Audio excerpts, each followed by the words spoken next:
Man, some of you are out here thinking that Deku versus Class A was gonna be an actual fight. Like he was gonna start curb stomping dudes left and right. Were you guys not reading this same manga about Deku who runs in to save people at every turn? Like, I don't know. I'm seeing so many comments and so many people saying, oh, Deku should be stomping these guys. Deku should be doing so much damage. They should be at no challenge to him. But it's just like, come on. Come on. Of course, the first thing he does is try to beat feet and run. Like, because he just wants to get away from them. That's the whole point of all this. He's trying to protect them. If Deku started actually throwing hands at any of them, what would that make Deku? Like, did you really expect him to go completely dark? I mean, I crossed my mind for a moment, but once we started getting closer to this chapter, I'm just like, wait, Deku's not gonna actually do anything to them. At most, he's just gonna try to just run past them. Hell, at no point does he even really try to swat them away too much. Not to mention, he's tired. He's exhausted. Yes, he's still very formidable, but he's still just completely at the end of whatever energy reserves he could possibly have. Because most of this chapter is just some of his friends trying to show what he means to them. Because as he tries to run, Koda summons some birds and tries to tell Izuku, hey, the principal has worked it out. He said you could come back to the school at any time.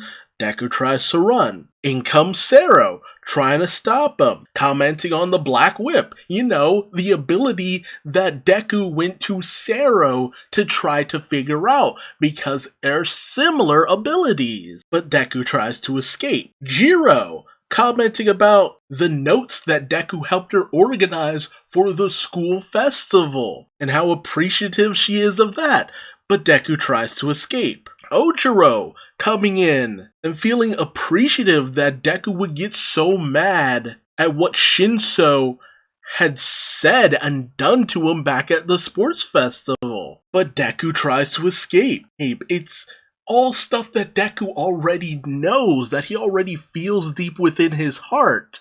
But then you have the moment where he's just like, my presence is a danger to you all, and I can't let All For One take any of you away from me. He thinks back to Aizawa, to what happened to Gran Torino, what happened to Bakugo. But there's a difference at this point. They know what they're up against. This isn't something that just kind of involves a few of us here and there. A situation where, okay, we just need to try to escape. No, this is a situation that's coming for them all, that affects them all. That's the thing that Deku isn't understanding. Deku has become too intrinsic of a entity in their lives for them just not think about, to not worry about, to not be concerned for, with him running around doing God knows what. Even Sugar Man, as he doesn't quite get in an attack, but he does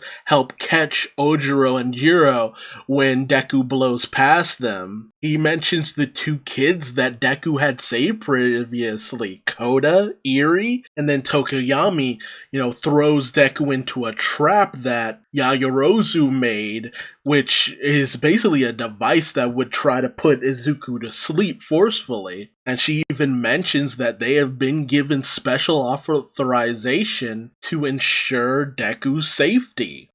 They've gone through the proper channels for this. This isn't a situation where they're just going off and doing whatever the hell they want to on their own. They've been given authorization to at least try to help Deku out. But Deku breaks free of his restraints. In comes Denki Kaminari saying, yo man, I know we haven't been the best of friends, but that doesn't mean I don't care for you, and we're going to help you whether you want to or not. Then Shoji, Mr. Dupla Arms himself, he's got a specialized insulating tape that he wraps Kaminari and Deku in together. And he recounts the fact that even Deku said back at the training camp that all of them together made a formidable enough team that even All might be on the back foot, trying to boast the capabilities of Class A, that they should at least be given a chance to try to help him, as Tokoyami then surrounds Deku because they're in a building and it's just, there's no light there. So Tokoyami completely covers Izuku, who is being held next to Kaminari, who have been surrounded by insulated tape dupla arms by Shoji, and now it's surrounded by Dark Shadow, who's just like, you were the one who told me to repurpose Dark Shadow and focus on defense at one point. You gave me this idea. And it's kind of brought up that they kind of take offense to feeling like they need to be protected, as they're the ones literally trying to train to be protectors themselves. But as they all try to get Deku to calm down even just a little, he does manage to break free. And it's funny too, because they're completely throwing off his danger sense, much like with Spidey's spider sense, because they don't mean him any harm whatsoever. That's the thing. He's not in danger here. There's no malice.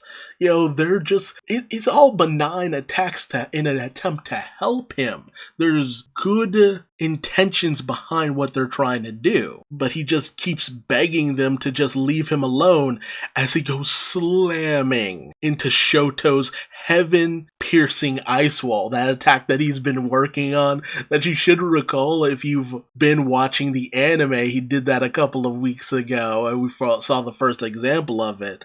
Now he's able to create something as big as a building, but he was kind of already able to do that since the sports festival. But Izuku slams into it hard, and Shoto comments, it's just like, man, what a look you have on your face. Despite everything going on, you're not even able to cry at this point, which is how you especially know that things have gone wrong. And even Froppy comments on how she's not standing on the sidelines crying this time, like towards the end of the whole, I think it was Kamino Ward incident where everyone went to go and save Bakugo, because she actually wants to be there to help. They've done it the right way. They haven't gone rogue. They haven't gone in without a plan. This isn't a bunch of kids just dicking around. These are people who want to help and have organized in a way where they should be able to help. That's the key difference.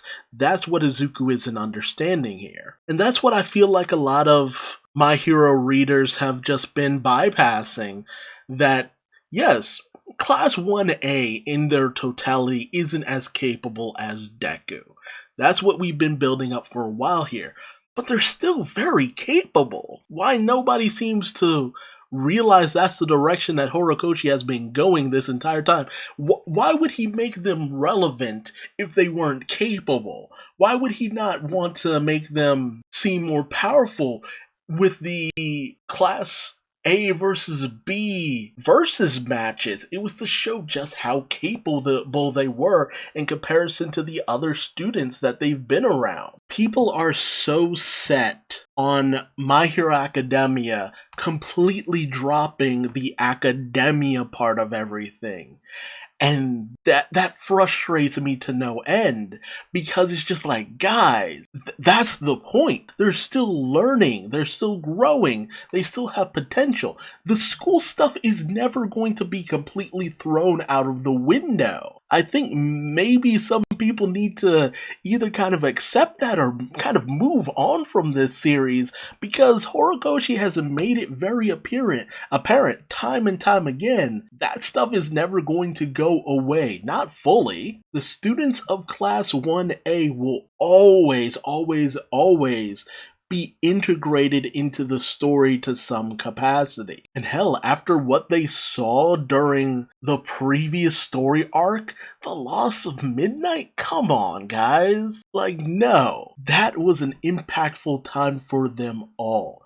not just Deku, not just Bakugo, not just Todoroki, not just Yaoyorozu, all of them. It's all or nothing at this point. I can understand if you want something different, but I really doubt you're going to get what you keep hoping for. Not after all this time. But tell me your thoughts on this chapter in the comment section below. Do you really still believe that Deku is going to harm any of his classmates in any way, or actually escape from this? I get that some of you are probably disappointed where this is going, but thinking about it logically, yeah, no. How else would this go?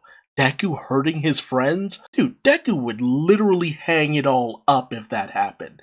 Do you even remember what happened during the A versus B fight? Where Black Whip went out of control and he kept beating himself up because he almost harmed his friends? Accidentally? With something he had no control over? And to do that on purpose? No. Deku would be a mess. It would destroy him. That would go against the very fiber of his being. I don't see it. No. His friends are going to talk him down, or he's going to escape. Those are the only two options. But if you disagree, let me know in the comment section below. And if you liked this video or agreed with anything I had to say, like, comment, subscribe, bell, all that good YouTube stuff. And until next time, I've been Duuz-Diz-Din, and I will see you later. Bye-bye.